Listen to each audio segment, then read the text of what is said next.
प्रेमाची गोष्ट या मालिकेच्या 23 नोव्हेंबरच्या भागामध्ये इकडे आता मुक्ताचे वडील आणि सागरचे वडील दोघांच्या लग्नाच्या गोष्टी करत असतात। मुक्ताचे वडील सांगतात की सागरनं मनाने खूप चांगला आहे, नात्यांची त्याला कदर आहे, पण त्याच्यावरती ओढवलेल्या प्रसंगामुळे तो असा झालाय, तर सईसाठी, मुक्तासाठी आणि सागरसाठी विचार करता तिघांचं लग्न लावून देऊया। लग्न लावण्यावरती शिक्कामोर्तब होतं। तोपर्यंत इकडे आता वोटिंगला जाण्यासाठी सगळे रेडी होत असतात, पण इंद्राला खूप वाईट वाटत असतं। तिला सईची आठवण येत असते। तिला स्वाती आणि लकी समजवत असताना तिकडे आता खाली येतो सागर आणि म्हणतो, चला चला आपल्याला सगळ्यांना वोटिंगला जायचं आहे ना। याच्यावरती इंद्रा सांगते, तू वोटिंगसाठी तयार झालास? आज किती दिवसांनी तू तुझ्या बाबाला वोटिंग करणार आहेस? सागर म्हणतो, हो, 7 वर्षापूर्वी जी चूक केले ना, ती चूक आता मला सुधारायची आहे। आणि सागरच्या डोळ्यासमोर 7 वर्षापूर्वीचा प्रकार उभा राहतो। 7 वर्षापूर्वी सावनीने घातलेला तमाशा, तिने बाबांवरती केलेले घाणेरडे आरोप, सावनीने बाबांना ज्या वेळेला सागरची गाडी घेऊन जाताना पाहिलेलं असतं, तेव्हा ती बाबांना आल्यावरती जाब विचारते, आणि का तुम्ही सागरची गाडी घेऊन गेलात? त्यावरती बाबा सांगत असतात, हे बघ अगं, इंद्राची औषधं आणायची होती, औषधं इकडे मेडिकलमध्ये भेटली नाही, म्हणून मी अंधेरीला गेलो होतो। सावनी म्हणते, मग जायचं होतं बसनी, ट्रेननी, ऑटोनी, हे घेण्याची, आमची गाडी घेण्याची गरज काय होती? याच्यावरती बाबा सांगतात, सागरची गाडी आहे ना, मी नेली तर काय होणार? पण इकडे सावनी त्यांना खूप उलटसुलट बोलत असते। तितक्यात सागर येतो। 7 वर्षापूर्वीचा सागर हा असा नसतो, तो सावनीच्या पुढे मागे करणारा असतो। म्हणतो, बाबा तुम्ही सावनीवरती का ओरडताय? मग सावनी सुद्धा आता बाबांच्या विरुद्ध कान भरते आणि म्हणते, तुझ्या बॉसचा कॉल आला होता आणि बॉस सांगत होता की लवकरात लवकर आपण आपली गाडी नसल्यामुळे आपल्याला तिकडे जाता नाही आलं, त्यामुळे बॉस ओरडला, हेच मी बाबांना सांगते, तर ते माझ्या अंगावरती ओरडले।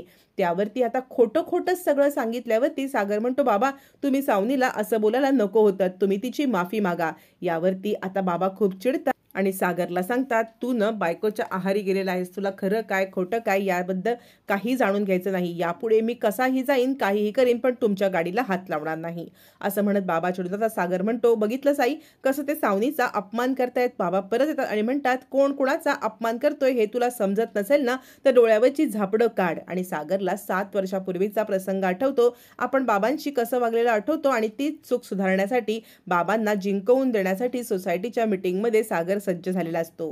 सगळेच जण धूमधडाक्यात खाली निघतात, तर इकडे मुक्ताच्या घरी सुद्धा तीच लगबग चालू असते, कारण मुक्ताचे बाबा ते सुद्धा आता या इलेक्शनसाठी उतरलेले असतात। तोपर्यंत इकडे आता माधवी सांगत असते, जर का इलेक्शनमध्ये चांगलं दिसण्यावरती जर जिंकण्याचं असेल ना, तर तुम्ही आजन्म सेक्रेटरी राहिला असतात। यावरती बाबा हसत म्हणतात, काय चाललंय तुझं, इतकी चेष्टा करायची? आता मुक्ता सांगते, हो बाबा, खरंच तुम्ही छान दिसताय। तितक्यात तिथे मिहिका येते आणि म्हणते, मी तुमच्यासोबत खाली येऊ शकत नाही, कारण मी खाली आले तर लोक 4 तोंडांनी बोलतील। यावरती बाबा सांगतात, हे बघ, लोकांना जे बोलायचं ते बोलू दे, लोकांसाठी तू स्वतःला बदलू नकोस। मुक्ता म्हणते, खरंच आहे मिहिका, तू न आमची अगदी एकदम डॅशिंग शेरणी आहेस। तुझ्यासारखा प्रसंग जर दुसरं कोणावरती ओढवला असता तर तो माणूस तिथेच खचून गेला असता, पण तू न खचता, न घाबरता या सगळ्या प्रसंगाला तोंड देतेस। याच्यासाठी तुझं जितकं कौतुक करावं ना, तितकं कौतुक कमी आहे। तू स्वतःला कधीच कमी समजू नकोस। हे बघ, तू असं पुन्हा काही बोलू नकोस। बाबा म्हणतात, हो चल, आता आपल्याला खाली जायचं आहे ना। मिहिका म्हणते, तुम्ही सगळ्यांनी खाली जा, मी छानपैकी गोडाचा शिरा बनवून ठेवते तुमच्यासाठी। बाबा म्हणतात, अरे देवा, गोडाचा शिरा? माधवी म्हणते, घाबरू नका, मी तिला शिकवलंय शिरा करायला।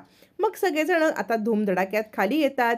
तोपर्यंत तिकडे सागरची फॅमिली, मुक्ताची फॅमिली येत असते, आणि इकडे मात्र सावनीने घरात पार्टी आयोजित केलेली असते। आता मुद्दाम सईच्या सगळ्या मित्रांना बोलवत तिने पार्टी केलेली असते। सईचे मित्रमैत्रिणी येतात आणि सई, आज तुझा बड्डे आहे का, असं सईला विचारलं असता। सई म्हणते, नाही, म्हणजे माझा आज काही बड्डे वगैरे नाहीये, पण आईने का पार्टी ठेवली? तोपर्यंत सावनी सांगते, नाही बाळा, तुझा बड्डे नसला म्हणून काय झालं, पण तुझा प्रत्येक दिवस मी खास करणार आहे, आणि तुझ्या आईची पार्टी कशी असते हे सुद्धा तुला मी दाखवणार आहे, असं म्हणत आता इकडे मुद्दाम सावनीने पार्टी ठेवलेली असते, पण सईला या पार्टीमध्ये आनंद येत नसतो। तोपर्यंत इकडे आता मुक्ताची सगळी फॅमिली खाली येत असते, आणि आता सागरची फॅमिली, दोघं जण वोट मागण्यासाठी येतात आणि आपापल्या वडिलांच्या किंवा आपापल्या कुटुंबाच्या घोषणा देत असतात। इकडे आता सगळेच जण छानपैकी एकमेकाला चिडवत असतात। हे सगळं चालू असताना घोषणाबाजी, माधवी काय कमी पडते का? माधवी सुद्धा इंद्राच्या विरोधात घोषणा द्यायला लागते। इंद्रा पण कमी पडत नाही आणि भांडण वजा यांची आता घोषणा चालूच असतात। तोपर्यंत स्वाती सांगत असते, लकी हे बघ, मी ना आपल्या सोसायटीतल्या सगळ्या लोकांना मॅनिप्युलेट केलेलं आहे, म्हणजे आईच्या मैत्रिणी आहेत त्यांना सांगितलेलं आहे की आपण ना फक्त आईलाच वोट करायचं, नाही तर आम्ही तुमच्याशी बोलणार नाही। लकी म्हणतो, माझ्या पण मित्रांना मी सांगितलेलं आहे। आणि हे सगळं आता मुक्ताची ताई ऐकते आणि ती जाब विचारायला येते। ताई म्हणते, कसं आहे ना स्वाती, तू काय आणि मी काय, आपण दोघीही या इथल्या नाहीच आहोत, त्यामुळे आपला वोटचा अधिकार नाही, पण काही गैरप्रकार होत असेल ना तर त्याच्यामध्ये इंटरफेअर करण्याचा आपल्याला अधिकार आहे आणि मी इंटरफेअर करणार जर काही चुकीचं घडत असेल तर, असं म्हणत ती स्वातीचं तोंड अगदी गप्प करते आणि निघून जाते। आता एक एक करत वोटिंगची वेळ येते आणि तोपर्यंत माधवी वोटिंगला येते, समोरून इंद्रा येते, दोघी जणी एकमेकीला समोरासमोर येतात आणि आता वोटिंग करतात। मग इकडे एकाच वेळेला मुक्ता आणि सागर हे दोघं वोटिंगला येतात। सागरला घाई असते, मीटिंगला जायचं असतं। मुक्ता म्हणते, जरा तुम्हाला हे नाहीये ना? सागर म्हणतो, तुम्हाला पण पेशन्स नाहीये। दोघं जण परत भांडत वोटिंग करतात। दोघांचा हात त्या वोटिंग बॉक्समध्ये अडकतो आणि कसा काढू, तू काढ की मी काढ, दोघांची भांडणं सुरू होतात। त्यावरती सई आता इकडे मुक्ता चिडलेली असते आणि म्हणते, जरा पेशन्स ठेवा, आणि ती आपला एक हात त्याच्या हातात घेत कशा पद्धतीने हात बाहेर काढूया असं त्याला प्रात्यक्षिक करून दाखवते। मग दोघांचा हात बाहेर काढला जातो। त्यावेळेला लपून छपून दोघांचेही बाबा हे पाहत असतात आणि आता त्या दोघांची चर्चा होती की या दोघांना एकत्र आणण्यासाठी आपल्यालाच यांना लग्नाच्या बेडीमध्ये अडकवा लागणार आहे, यांच्या प्रेमाची गोष्ट आपल्याला पूर्ण करावी लागणार आहे।